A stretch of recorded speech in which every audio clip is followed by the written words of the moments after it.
தென்னாட்டுடைய சிவனே போற்றி, எந்நாட்டவர்க்கும் இறைவா போற்றி. ஓம் விக்னேஸ்வராய நமக. குலதெய்வமான ஸ்ரீ பொன்னம்பல சுவாமி, ஸ்ரீ பொன்முத்து கருப்பண்ண சுவாமி, அங்காள பரமேஸ்வரி பாப்பாத்தியம்மன் துணையுடன் இந்த நாள் இனிய நாளாக அமைய அனைவரின் அவரவர் குலதெய்வம் காத்து அருள் பாலித்து பிரம்மாண்ட வெற்றியை கொடுக்க வணங்குகின்றேன். இன்று பிறந்த நாள் மற்றும் திருமண நாள் காணும் அனைத்து சொந்தங்களுக்கும் என்னுடைய நல்வாழ்த்துக்கள்.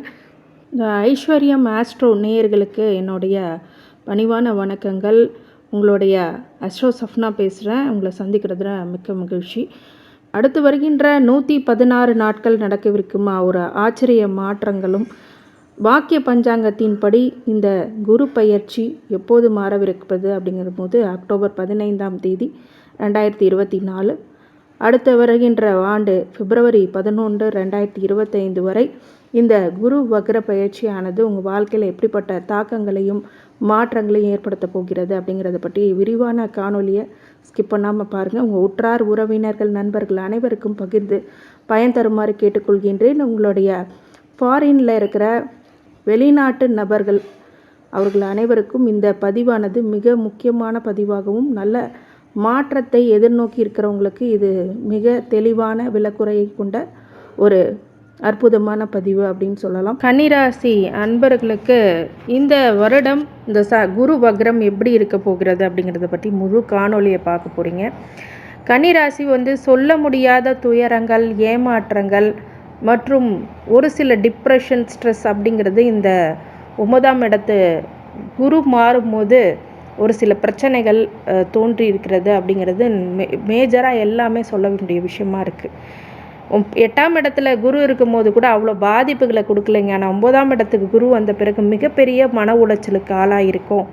இது எதனால் வர்றது அப்படிங்கிற பிரச்சனைகளை பற்றி முழு விவரமாக நம்ம சொல்ல போகிறோம். அப்படின்னா, பொதுவாக கன்னிராசி எந்த நட்சத்திரமாக இருக்கும்போது உங்களோட தசா புத்தி மிகப்பெரிய ஒரு தாக்கத்தை உருவாக்கக்கூடியதாக கண்டிப்பாக உண்டாகும். உங்களுக்கு ஒரு வேளை சனி திசையோ இல்லை வேறு ஏதாவது ஒரு அவயோக திசையோ நடந்தாலும் கண்டிப்பாக அதான பாதிப்பு உங்களுக்கு கண்டிப்பாக உண்டு.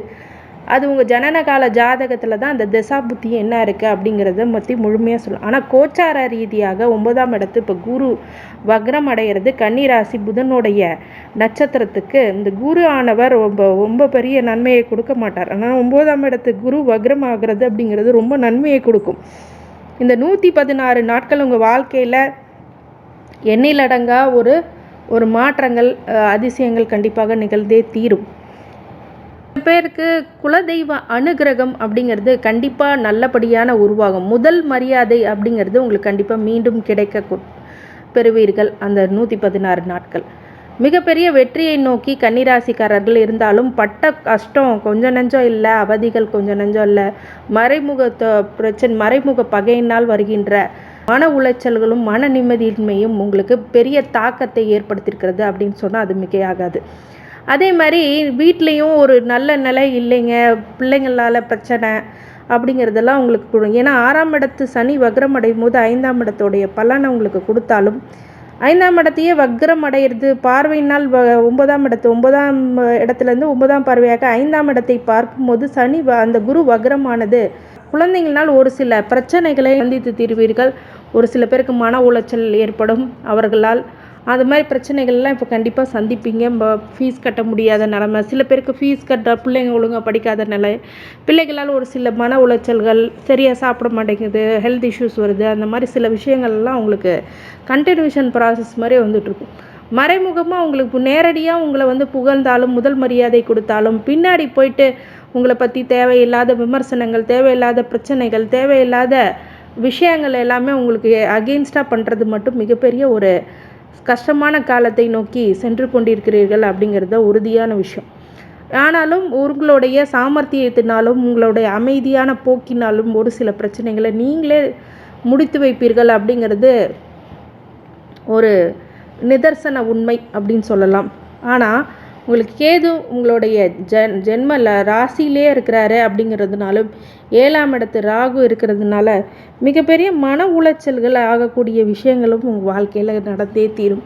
இந்த மாதிரி விஷயங்கள் எல்லாமே கேது கிரகணத்துக்கு ஒரு கிரகண தோஷத்தை கொடுக்கும். கிரகண பார்வைகளினால், கிரகணத்தினால் ஒரு சில மன உளைச்சல்களை நீங்கள் சந்தித்தே தீர்வீர்கள். நல்லா பேசிகிட்டு இருந்தவங்க சில பேர் பேசாமல் போயிட்டாங்க, ஏமாற்றம் படைச்சிட்டோம், பண இழப்புகளை நிறைய பேர் இருந்திருப்பீங்க.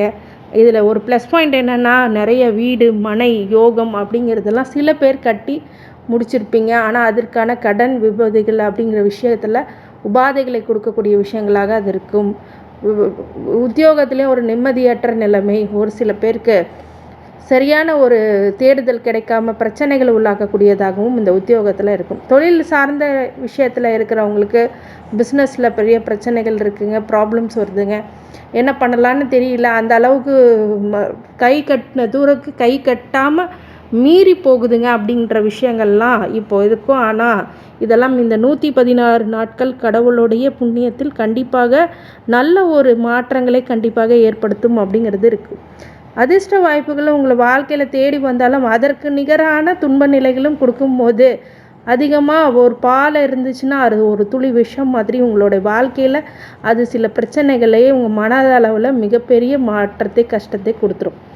இந்த 7ஆம் இடத்து ராகுவும் முதல் இடத்துல ராசியிலே கேதுவும் இருக்கிறது அப்படிங்கிறது ஒரு சர்வதோஷம் அப்படிங்கிறதுனால பக்கத்தில் இருக்கிற நாகாத்தம்மன் அப்படிங்கிற அம்மன் கோயில்கள் சென்று புற்றுக்கு பால் ஊற்றி வருவதும் இல்லை, தீபம் ஏற்றி வெள்ளிக்கிழமை தீபம் ஏற்றி வழிபடுறதும், ராகு காலத்தில் வழிபடுறது எனக்கு நேரமே இல்லைங்க அப்படின்னா ஞாயிற்றுக்கிழமைகளில் ராகு காலத்தில் நீங்கள் விளக்கேற்றி வருவது மிகப்பெரிய நன்மை பலன்களை உங்களுக்கு கண்டிப்பாக ஏற்படுத்தி கொடுத்துருவார்.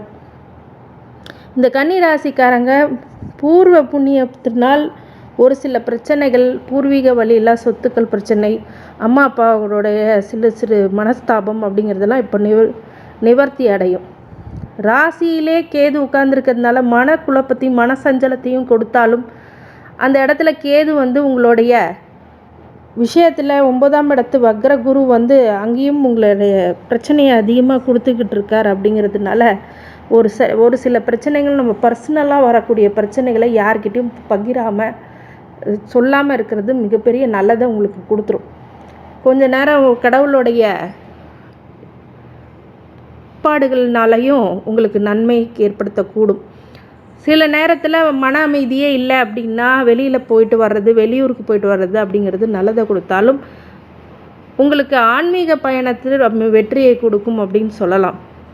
சில இடத்துல தேவையில்லாத இடத்துக்கு போய் தேவையில்லாத விஷயங்களை மனசில் வச்சுக்கிட்டு தேவையில்லாத ரிலேஷன்ஷிப்பு, அஃபையரு, இந்த மாதிரி ப்ராப்ளம்ஸ்லாம் சிக்கிக்கிட்டீங்க அப்படின்னா கன்னிராசிக்காரங்க இந்த காலகட்டத்தில் மீண்டு வருவது அப்படிங்கிறது சாத்தியமான விஷயமே இல்லை.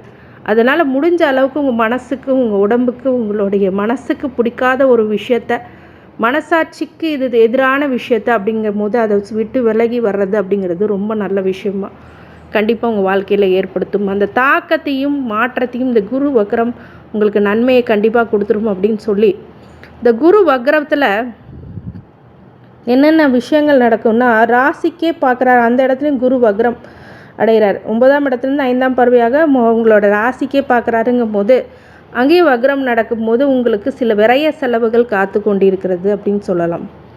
ஆனால் விரய செலவுகள் கட்டுப்பாட்டுக்குள்ளே இருக்கும், சுப விரயங்களாக இருக்கும். வீடு கட்டலாம், மனை வாங்கலாம், கோல்டு வாங்கலாம், இந்த மாதிரி விஷயங்கள்லாம் கண்டிப்பாக நல்ல பாசிட்டிவான விஷயம் இருக்குது. ஆனாலும் உங்களுக்கு சில மன உளைச்சல்களும் மன பிரச்சனைகளும் கொடுத்தே தீருவார், அது மாற்று கருத்து இல்லை. ஆனால் தப்பான விஷயத்துக்குள்ளே நீங்கள் போகக்கூடாதுங்கிற மனக்கட்டுப்பாடு உங்கள் வாழ்க்கையில் நல்ல ஒரு வெளிச்சத்தை கொடுக்கும். அதே மாதிரி 3ஆம் இடத்தையும் வக்ரம் பண்ணுறார் அப்படிங்கும் போது மற்றவங்களால் வெளியால் தொடர்பு, வெளி மாநிலத்தவர், வெளிநாட்டவர் அவங்கள்ட்டெல்லாம் சொல்ல சில விஷயங்களில் நீங்கள் பரிவர்த்தனை வச்சுக்கிட்டிங்கன்னா அதை கொஞ்சம் கவனமாக பார்த்துக்குங்க. அதே மாதிரி நண்பர்களால் அடுத்தவர்கள் 3ஆம் நபர் தலையீடு இல்லாமல் இருக்கிறது அப்படிங்கிறதுலாம் நன்மையை ஏற்படுத்தும். அது மாதிரி 5ஆம் இடத்தையும் பார்வை பார்க்குற அங்கேயும் குரு வக்ரம் அடைகிறார். அப்படிங்கும்போது 5ஆம் இடத்தை பார்க்குறார் அப்படிங்கும்போது 9ஆம் இடத்துலேருந்து அந்த இடத்துல வரும்போது குழந்தைகள்னால் ஒரு சில திருப்தி இல்லாத நிலைமை அப்படிங்கிறது கண்டிப்பாக உருவாகும். அதை நீங்கள் பார்த்துக்கணும். குலதெய்வ வழிபாடை பிடிச்சிக்கிட்டு பண்ணணும், அப்படி தான் நிறைய நன்மைகள் உங்கள் வாழ்க்கையில் ஏற்படுத்தும். எனக்கு குலதெய்வ கோயிலுக்கு போயிட்டு சரியில்லைங்க, குலதெய்வ கோயிலுக்கு போனாலே சண்டைங்க பிரச்சனைங்கன்னா அப்படின்னு நினைக்கக்கூடாது. முதல்ல கடவுள் சோதிப்பார், அப்புறம் பின்ன நல்லது மிகப்பெரிய நன்மையை உங்களுக்கு கொடுத்தே தீருவார், அது மாற்றுக்கருத்தே இல்லை. அதனால் நீங்கள் குலதெய்வ வழிபாடு விடுறது இந்த மாதிரி விஷயங்கள்லாம் பண்ணிங்கன்னா உங்கள் வாழ்க்கையில் சில இடைஞ்சல்கள் மிகப்பெரிய அளவில் சின்னதாக ஆரம்பித்து பெருசாக ஆரம்பிக்கும். அதனால் அது உங்களுடைய குலதெய்வம் உங்களுக்கு நன்மையை செய்வார். அதை நம்பி வழிபடும் போது மிகப்பெரிய மனமாற்றத்தையும், உடலில் இருக்கிற ஒரு சில அந்த 6ஆம் இடத்து வக்ரம் உங்களுடைய உடல்நிலையில் ஒன்று போனால் ஒன்றுங்கிற பிரச்சனையிலேருந்து மீண்டு வரவும் மிகப்பெரிய உறுதுணையாக கண்டிப்பாக இருந்தே தீரும். கடவுளை மனசார நினச்சி ஒரு தீபம் ஏற்றிட்டு வந்தால் கூட மிகப்பெரிய நன்மை கொடுக்கும். முதல்ல குலதெய்வத்தை வழிபடுங்க. விநாயகரை குலதெய்வத்தை வழிபட்டு பின்னர் உங்களுடைய குரு தட்சிணாமூர்த்தியை வழிபட்டு வியாழக்கிழமை தோறும் வரவங்களுக்கு ஒரு 4 பேர்த்துக்கு கொண்டகல்ல நெய்வேத்தியம் பண்ணி கொடுத்து வர மிகப்பெரிய மாற்றங்களை இந்த குரு வக்ரம் உங்களுக்கு செஞ்சே தீருவார் அப்படின்னு சொல்லி நிறைய பேர் ஆன்மீக சுற்றுலாக்கு இப்போ நிறைய பண்ணுவீங்க. அதெல்லாம் உங்களுக்கு இயற்கையாகவே நடக்கும். கிட்டத்தட்ட இதுவரை இல்லாத அளவுக்கு உங்களுடைய பக்தி அளவு அதிகமாகும். இது மிகப்பெரிய ஒரு மாற்றங்களையும் அதிசயத்தக்க விஷயங்களும் நடத்தே தீரும் அப்படின்னு சொல்லலாம். இந்த கன்னிராசிக்காரங்களுக்கு குரு வக்ரமானது அனைத்து ஐஸ்வர்யங்களும் சகல சௌபாக்கியங்களும் மன நிம்மதியும் ஆரோக்கியத்தையும் கொடுக்க வேண்டும் என்று எம்பெருமான் மகா ஈஸ்வரனை வேண்டி வணங்குகின்றேன். வாழ்க வளமுடன். திருச்சிற்றம்பலம்.